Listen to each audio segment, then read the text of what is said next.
اعوذ باللہ من الشیطان الرجیم بسم اللہ الرحمن الرحیم یوما جس دن تاتی آئے گی کلو نفسن ہر جان تو جادلو وہ جھگڑا کرتی ہوئی ان نفسہا اپنے نفس کی طرف سے و توفا اور پورا دیا جائے گا کلو نفسن ہر جان کو ما عملت جو اس نے عمل کیے ہوں گے وہم لا یظلمون اور ان پر ظلم نہیں کیا جائے گا۔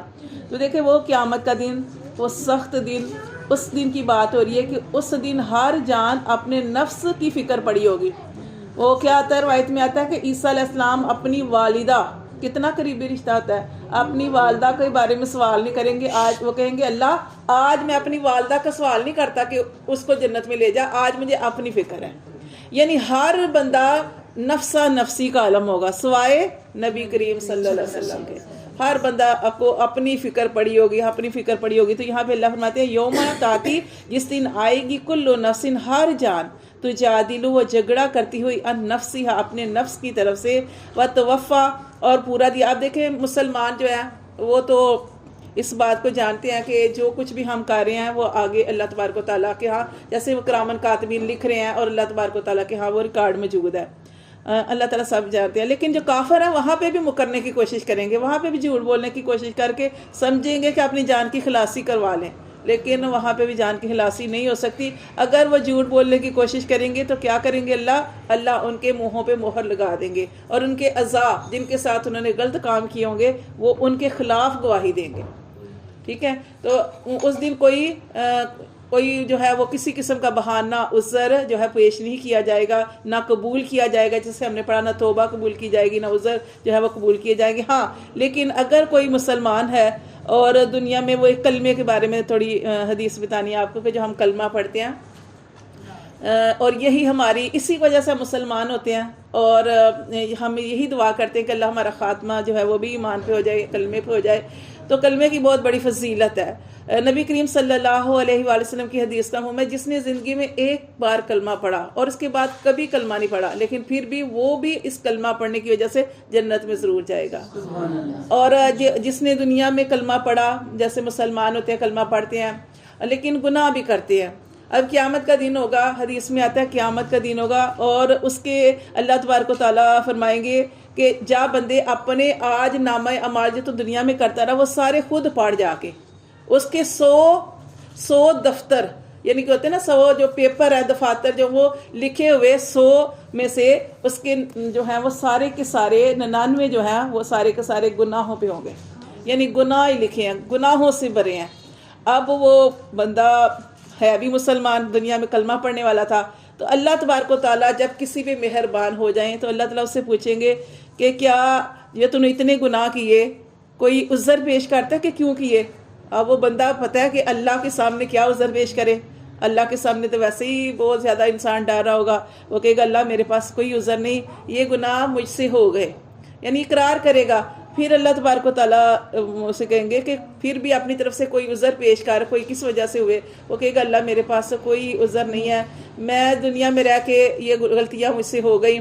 تو اس کے بعد اللہ تبارک و تعالیٰ اسے ایک پیپر دیں گے، چھوٹی سی پرچی دیں گے اور اللہ تبارک و تعالیٰ اس بندے سے کہیں گے جا کے اپنے اس کو تلوا لے۔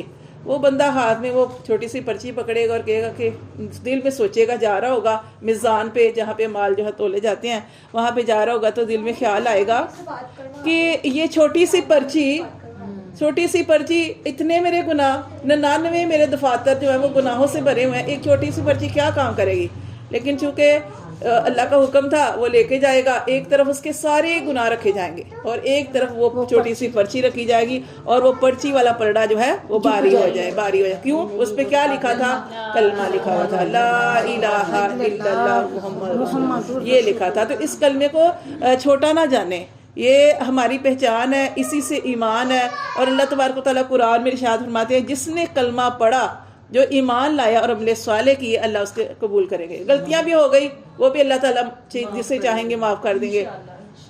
تو یہاں پہ اس وقت جو قیامت کا دن ہے اس دن سب کو اپنی ہی پڑی ہوگی۔ کسی ماں کو دنیا میں کتنا پیار کرتی ہے ماں اپنے بچے کو، لیکن کوئی وہاں پہ اپنی بچے کی فکر نہیں ہوگی، یہاں تک کہ ایک باپ اپنے بیٹے سے، فرما بردار بیٹے سے کہے گا بیٹا مجھے آج 33 جیسے دنیا میں 33 نمبروں کی ضرورت ہے، بیٹا 1 نمبر کام ہے میرا، جنت میں جانے کے لیے مجھے ایک نیکی کی ضرورت ہے، مجھے ایک نیکی دے دے. کیا میں نے تیری اچھی خدمت، اچھی طرح پرورش نہیں کی، تمہیں پڑھایا لکھایا، تمہیں سارا کچھ کیا؟ وہ کہے گا کہ اے میرے والد صاحب، آپ نے میرے ساتھ بہت اچھا معاملہ کیا، لیکن میں آج آپ کو ایک نیکی نہیں دے سکتا، کیونکہ آج مجھے خود ضرورت ہے.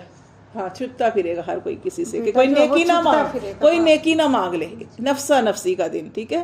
تو اللہ فرماتے ہیں وتوفا، اور پورا دیا جائے گا اس دن کل نفس، ہر جان کو ما عملہ، جو اس نے عمل کیے ہوں گے، وہم لا یظلمون، کسی پر ظلم نہیں ہوگا، ٹھیک ہے، کسی پر اللہ تعالیٰ ظلم نہیں کریں گے. پھر اللہ فرماتے ہیں وضرب اللہ مثلا، اور بیان کرتا ہے اللہ مثال، قریۃ، ایک ایسی بستی کی، کانت جو تھی، آمینات، امن والی، مطمئنہ اور مطمئن. یہ کس بستی کی بات ہو رہی ہے؟ یہ مکہ کی یہ بات ہو رہی ہے، ٹھیک ہے، مکہ کی بستی. اللہ فرماتے ہیں کہ بیان کرتا ہے اللہ مثال مکہ کی، کانت تھی، آمیناتن، وہ بستی امن والی، مطمئنہ مطمئن تھی، یاتیہا، آتا تھا وہاں پہ، رزقھا، رزق اس کا، راغدن، بافراغت، من کل مکان، ہر طرف سے. آج بھی دیکھیں، آج بھی رزق کے دروازے کھلے ہوئے ہیں. کیسے کھلے ہوئے ہیں؟ یہ لوگ جو حج عمرہ کرنے کے لیے جاتے ہیں تو اللہ نے رزق کے وہاں پہ دروازے کھولے ہیں. وہاں پہ پھل نہیں اگتے، لیکن وہاں پہ ہر چیز اللہ نے کس کی؟ ابراہیم علیہ السلام کی برکت سے. انہوں نے دعا کی تھی نا. تو اچھا، اس وقت کی بات ہے، یہ جو آیت ہے یہ اس وقت کی بات ہے جب نبی کریم صلی اللہ علیہ وسلم جو تھے بہت زیادہ اس وقت دعوت دیا کرتے تھے، اسلام اتنا پھیلا ہوا نہیں تھا، اس وقت کی بات ہے. لیکن کیا تھا کہ یہ لوگ جو تھے، اللہ تعالیٰ نے ان پر نعمتوں کے دروازے کھولے ہوئے تھے، کفار کے اوپر، مشرکین کے اوپر، لیکن انہوں نے ناشکری کی. تو اس کی وجہ سے ان کے اوپر کیا آیا؟ قحط سالی. سب سے بڑی انہوں نے ناشکری کیا کی؟ نبی کریم صلی اللہ علیہ وسلم کو جھٹلایا. یعنی جب آپ سے سب مبعوث ہوئے تو وہ آپ صلی اللہ علیہ وسلم کو جھٹلانے لگے کہ کیسے ہو سکتا ہے کہ ہمارے اندر سے ہی اس کو نبی بنا دیا جائے، حالانکہ آپ کی نبوت کہ وہ صداقت، ہر چیز کے بارے میں گواہی دیتے تھے کہ آپ امانت دار ہیں، آپ صداقت ہے، آپ امین ہیں، صادق اور امین ہیں، لیکن اس کے باوجود انہوں نے جھٹلایا. تو یہاں پہ اللہ تعالیٰ فرماتے ہیں جب انہوں نے یہ معاملہ کیا تو کیا ہوا؟ اللہ نے ان کے اوپر پہلے رزق کے دروازے کھولے ہوئے تھے ہر طرف سے، فکفرت، تو انہوں نے ناشکری کی، انکار کیا. سمجھا یہاں پہ ناشکری کی. کس کی ناشکری کی؟ بِأَنْعُمِ اللَّهِ، اللہ کی نعمتوں کی ناشکری کی. کون سی نعمتیں؟ اللہ نبی کریم صلی اللہ علیہ وسلم کو جھٹلانے کی وجہ سے. اور تو پھر کیا ہوا؟ فَأَذَاقَهَا اللَّهُ، پھر چکھایا اللہ نے ان کو لباس الجوع، بو کا لباس، یعنی 7 سال قحط سالی رہی. پھر اتنی تنگی آئی ہے جو کشادہ اللہ تعالیٰ نے ان کے حالات کیے ہوئے تھے، ہر طرف سے ان کو سائشیں تھیں، سہولتیں تھیں، لیکن جب انہوں نے جھٹلایا نبی کریم صلی اللہ علیہ وسلم کو تو پھر اللہ نے ان کے اوپر حالات تنگ کر دیے. اللہ حالات تنگ کیوں کرتے ہیں؟ تاکہ بندہ سوچے میرے اندر کہیں نہ کہیں غلطی ہے، میرے ہاتھوں کی کمائی ہے، اس کے اوپر سوچا جائے اور پھر اچھے اعمال کرنے کی کوشش کی جائے. لیکن انہوں نے نہیں سوچا اور یہ 7 سال قحط سالی کا شکار رہے. اور 7 سال کے بعد آئے کس کے پاس؟ نبی کریم صلی اللہ علیہ وسلم کے پاس. ابو سفیان کافر تھا، بعد میں مسلمان ہو گئے تھے، لیکن اس وقت کافر تھا ابو سفیان. تو وہ نبی کریم صلی اللہ علیہ وسلم کے پاس آیا کہ آپ کی یہ لوگ جو ہیں وہ اس دنیا سے جا رہے ہیں، کیونکہ اتنی قحط سالی ہو گئی تھی کہ اللہ معاف کرے اپنی ہی گلاستے کھانے لگ گئے تھے اتنی، اور کتے اور یعنی گندگی، غلط چیزیں جو تھی وہ کھانے شروع ہو گئے تھے. تو اللہ معاف کرے یہ اتنی زیادہ. پھر نبی کریم صلی اللہ علیہ وسلم نے دعا کی تھی، پھر 7 سال بعد ان کے اوپر سے یہ قحط سالی جو تھی وہ دور ہوئی. تو اللہ فرماتے ہیں ہم نے ان کو چکھایا ان کی ناشکری کی وجہ سے لباس الجوع، بھوک کا لباس، والخوفی، اور خوف کا لباس، بما کانوا یصنعون، باسباب اس کے جو وہ کرتے تھے. اب یہاں پہ لباس الجوع آیا، بھوک کا لباس. بھوک کا لباس کہتا ہے، اب دیکھیں جیسے جسم کے لیے لباس ضروری ہے، اسی لیے خوراک بھی ضروری ہے، ٹھیک ہے. تو اللہ فرماتے ہیں کہ ہم نے ان کو بھوک کا لباس اور خوف ان کو دیا. پہلے امن و امان میں تھے، پھر ان کو ہر وقت ڈر اور خوف رہنے لگا. پھر نبی کریم صلی اللہ علیہ وسلم نے دعا کی تو ان کے اوپر کشادگی ہوئی. پھر بارش ہوئی. بارش بہت بڑی نعمت ہے. بارش کی وجہ سے جو ہے وہ نا اللہ تعالیٰ خوشحالی عطا فرماتے ہیں، پھل سبزیاں نکلتی ہیں. پھر اللہ نے ان کے اوپر بارش برسائی. جی جی اچھا جی ہاں جی، اسی لیے کہا جاتا ہے نا کہ بارش اللہ تعالیٰ کی بہت بڑی نعمت ہے. ٹھیک ہے، آگے پڑھنے. بسم اللہ الرحمن الرحیم. وَلَقَدْ، اور البتہ تحقیق جاءہم، آیا ان کے پاس رسول منہم، ان میں سے، فَكَذَّبُوهُ، پس انہوں نے اس کو جھٹلایا. کون سے رسول کی بات ہو رہی ہے؟ جی، نبی کریم صلی اللہ علیہ وسلم کی بات ہو رہی ہے.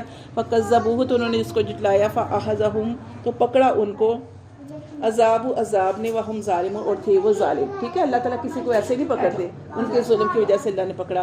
اللہ فرماتے ہیں فاکولو، پھر جب ان کے لیے رزق کے دروازے کھولے تو اللہ نے فرمایا فاکولو، کھاؤ، مما، اس سے رزقکم اللہ، جو اللہ نے تمہیں رزق دیا ہے، حلالا طیبا، حلال اور پاکیزہ. ٹھیک ہے، اللہ نے فرمایا کہ حلال اور پاکیزہ کھاؤ. وشکرو، اور شکر ادا کرو، نعمت اللہ، اللہ کی نعمت کا. ان کنتم، اگر ہو تم، ایاہ تعبدون، اگر ہو تم خاص اس اللہ کی عبادت کرنے والے. انما حرما، بے شک اللہ نے حلال اور حرام وضاحت کر دی ہے. سورۃ انعام میں بھی ہم پڑھ چکے ہیں نا.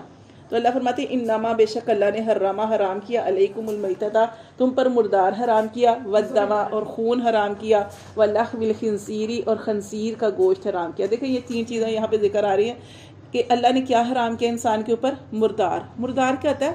مرا ہوا جانور. ٹھیک ہے، اگر وہ حلال بھی ہے تو پھر اگر وہ مر گیا ہے تو وہ حرام ہو جاتا ہے. اسی لیے تو کہتے ہیں کہ یہ فاسٹ فوڈ نہ کھایا. جی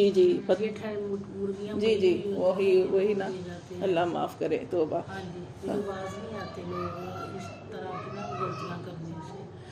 انما حرما، بے شک اللہ نے حرام کیا، علیکم المیتۃ، تم پر مردار مرا ہوا جانور، والدم، اور خون کیا ہوتا ہے؟ ایک جسم سے بلڈ جو ہے وہ نکال کے دوسرے جسم میں داخل کرنا. ٹھیک ہے، یہ بھی حرام ہے. ولحم الخنزیر، اور خنزیر کا گوشت. ٹھیک ہے، اور وما اہل لغیر اللہ، اور وہ چیز بھی جس پر غیر اللہ کا نام لیا جائے بھی، اس پر وہ بھی حرام ہے. ٹھیک ہے، یہ کتنی چیزیں ہو گئی کہ مردار، خون، خنزیر کا گوشت، اور جس پر بھی غیر اللہ کا نام لیا جائے. ٹھیک ہے، وہ حرام ہے. پھر لیکن دیکھیں یہ حلال کس صورت میں ہے. اللہ نے فرمایا فمن اضطر، پس جو لاچار ہو. کس وجہ سے لاچار ہو؟ بھوک کی وجہ سے. اتنی بھوک لگی ہے، غیر باغن، لیکن وہ شخص جو ہے اتنا مجبور ہو گیا ہے کہ اب حرام کھائے بغیر اس کا گزارا نہیں ہے. غیر باغن، لیکن وہ آدمی جو ہے وہ سرکشی کرنے والا نہیں ہے، ولا عادن، اور حد سے بڑھنے والا بھی نہیں ہے. نہ وہ شخص سرکشی کرنے والا ہے، نہ حد سے بڑھنے والا ہے، لیکن وہ بڑا مجبور ہے کہ اب اس کے پاس کھائے بغیر جو ہے وہ چارہ نہیں ہے. اب وہ اگر نہیں کھائے گا تو اس کی زندگی ختم ہو جائے گی. تو اس صورت میں جو حرام چیزیں حلال ہو جاتی ہیں. جی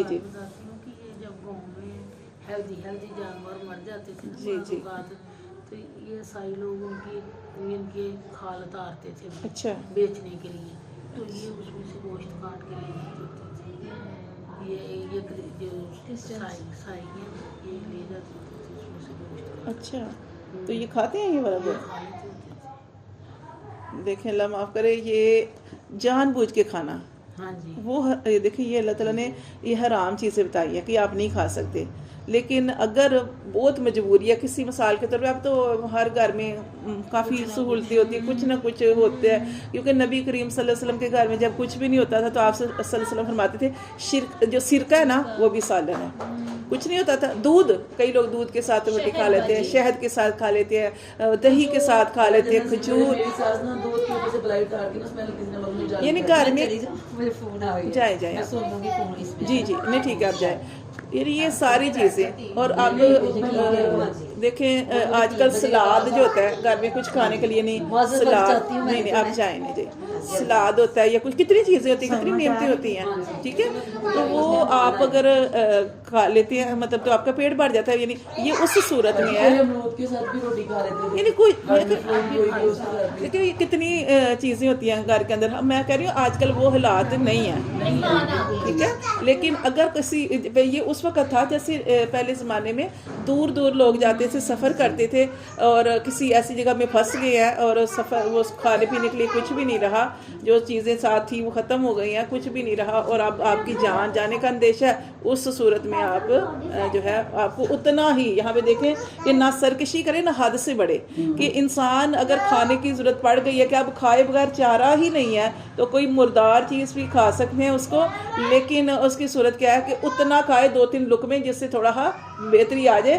پیٹ بھر کے نہیں کھانا، حرام کو بھی پیٹ بھر کے نہیں کھانا. اور اللہ معاف کرے ہمارے ملک کے اندر پتہ نہیں مردوں کو بھی نہیں چھوڑ رہے اور مرے ہوئے جانور جو باہر، آپ دیکھیں کوئی مرا ہوا جانور باہر نہیں ہوتا، باہر سے اٹھا کے لے جاتے ہیں، اس کو پکاتے ہیں. اللہ معاف کرے کیسا ہمارا ایمان ہے. کہ یہ جو اس طریقے سے ہم کرتے ہیں اللہ معاف کرے. یہ جو کسائی ہیں جیسے انہوں نے بات کی ہے، گاؤں کے اندر جو جانور بیمار ہوتا ہے فوراً آ کے نا وہ گھر والے بیچ دیتے ہیں تھوڑی سی قیمت پہ، اور کسائی جو ہے آگے پوری قیمت پہ بیچتے ہیں. اب کسی کو کیا پتا جو شاپ پہ آیا جو گوشت آیا، آپ کو کیا پتا وہ صحیح جانور کا ہے کہ غلط جانور کا یا مرے جانور کا ہے. تو اللہ معاف کرے، یہ گناہ ان کے اوپر ہے. ٹھیک ہے، کیا کر سکتے، انسان مجبور ہے. ہم لوگ تو جان بوجھ کے نہیں کرتے، لیکن جو اس طریقے سے غلط کام کرے گا پھر نہ تو کام میں برکت رہے گی، کہاں برکت آئے گی. ہم جھوٹ دھوکہ دے کے بیچنا یا قسم کھا کے جیسے ہم پڑھے تھے بیچنا یا غلط طریقے سے مال بیچنا، اس میں برکت نہیں ہوتی.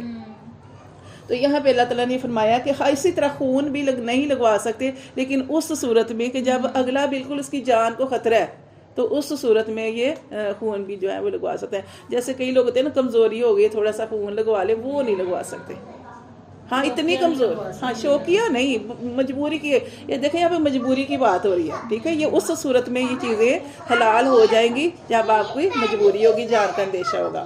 اللہ فرماتے ہیں وَلَا تَقُولُوا، اور نہ تم کہو لما اس کے لیے تَصِفُ أَلْسِنَتُكُمُ الْكَذِبَ کہ جو تمہاری زبانیں جھوٹ بیان کرتی ہیں. کیا کہتی ہیں؟ ھذا حلال وھذا حرام، یہ حلال ہے اور یہ حرام. جیسے ہم پڑھ چکے ہیں سورۃ النعام میں، وہ کہتے تھے یہ جانور حلال ہے، یہ حرام ہے، یہ ہاں اپنے پاس سے. اب دیکھیں اللہ معاف کرے، اللہ نے یہ جانور جو پیدا کیے ہیں جس کی اللہ نے فرمایا کہ یہ حلال ہے، اب یہ جو مشرکین کیا کرتے تھے، یہ اپنے بتوں کے نام پہ چھوڑ دیتے تھے. اس کا دودھ نہیں پینا، اس کا گوشت نہیں کھانا، اس کا بچہ مرد کے لیے حلال ہے عورت کے لیے حرام ہے. یہ پیچھے ہم سارا پڑھ چکے ہیں. پوجا کرتے ہیں. ہاں جی، ھذا حلال و ھذا حرام، تمہاری جانیں جھوٹ بیان کرتی ہیں کہ یہ حلال ہے اور یہ حرام ہے. لتفتروا، تاکہ تم گڑو علی اللہ الکذب، تاکہ تم اللہ پہ جھوٹ باندھو. ان الذین، بے شک وہ لوگ، یفترون جو گڑتے ہیں، علی اللہ الکذب، اللہ کے اوپر جھوٹ، لا یفلحون، وہ کبھی فلاح نہیں پائیں گے. ٹھیک ہے، اپنے پاس سے بات کر کے اللہ کی طرف منسوب کر دینا. اللہ فرماتے ہیں ایسے لوگ کبھی فلاح نہیں پائیں گے. اللہ تعالیٰ فرماتے ہیں متاع قلیل، تھوڑا سا فائدہ. کون سا تھوڑا سا فائدہ؟ دنیا کی زندگی کا فائدہ. وَلَهُمْ، اور ان کے لیے عذاب علیم، آخر ان کے پاس جو ہے عذاب ہے اللہ کا علیم دردناک. وَعَلَى الَّذِينَ، اور ان لوگوں کے لیے ہادو جو یہودی ہوئے، حرمنا، ہم نے حرام کیا، ما قصصنا، جو ہم نے بیان کیا، علیہ کا، آپ صلی اللہ علیہ وآلہ وسلم کی طرف، من قبل، سے پہلے. یہ بھی صورت جو ہے انعام میں ہم پڑھ چکے ہیں. اللہ نے کیا یہودیوں کو اوپر حرام کیا تھا؟ چربی جو ہے وہ ناخنوں والے جانور، یعنی ان کی سرکشی کی وجہ سے وہ چیزیں جو ہے اللہ تعالیٰ نے ان کے اوپر حرام کر دی تھی. اللہ فرماتے ہیں وما ظلمناہم، اور اللہ فرماتے ہیں ہم نے ان کے اوپر ظلم نہیں کیا حرام کر کے، ولیکن کانوا، بلکہ وہ تھے، انفسہم، اپنی جانوں پر، یظلمون، خود ہی ظلم کرنے والے. اللہ نے جو چیزیں ان کے لیے حلال کی تھی وہ بھی اپنے اوپر حرام کر رہے تھے، یہ خود ہی اپنی جانوں پر ظلم کرنے والے تھے. ثم، پھر، انا، بے شک، ربک، تیرا رب، للذین، ان لوگوں کے لیے، عاملوا السوء، جنہوں نے عمل کیے برے، بجہالت، نادانی سے عمل کیے ہیں برے، لیکن ندانی سے، چاہتے نہیں تھے لیکن ندانی سے ہو گئے. ثم تابوا، پھر انہوں نے توبہ کر لی. ان کو سمجھ آئی کہ ہم سے یہ جو عمل ہے وہ غلط ہو گیا، پھر ان کو سمجھ آئی، انہوں نے توبہ کر لی. من بعد ذالک، اس کے بعد، واصلحوا، اور انہوں نے اپنے آپ کو ٹھیک کر لیا، سنوار لیا، اصلاح کر لیا اپنی. ان ربک، تو بے شک تیرا رب، من بعدها، اس کے بعد، جو ان کے گناہوں کے بعد، لغفور الرحیم، البتہ بڑا ہی بخشنے والا اور بڑا ہی رحم کرنے والا ہے. صدق اللہ.